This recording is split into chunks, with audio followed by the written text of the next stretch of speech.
যতদিন না এই বাংলাদেশ গণমানুষের বাংলাদেশ হয়ে উঠছে, আমরা আমাদের অধিকারগুলো ফিরে না পাচ্ছি, সিস্টেমগুলো আবার নতুন করে পুনর্গঠিত না হচ্ছে, মানুষ যে মানবিক কিংবা তার সাংবিধানিক সুবিধাগুলো পায় সেগুলো যতদিন নতুন করে পাওয়া শুরু না হচ্ছে, ততদিন কোনোভাবেই এমন একটি বিজয় মিছিল করা প্রাসঙ্গিক নয়। এটি আমাদের স্পিরিটের সাথে যায় না, আমাদের এই ছাত্র জনতার অভ্যুত্থানের চেতনার সাথে যায় না।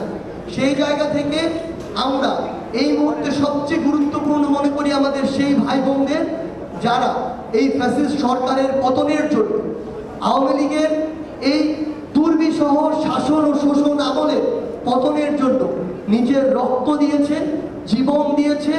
গুলির সামনে আবু সাইদ থেকে শুরু করে আমার হাজারো ভাই যেভাবে বুক পেতে দিয়েছে, একটা গুলি খেয়ে পরের গুলিটি আবার নিজের বুকে নেয়ার জন্য শক্তি নিয়ে দাঁড়িয়ে গিয়েছে।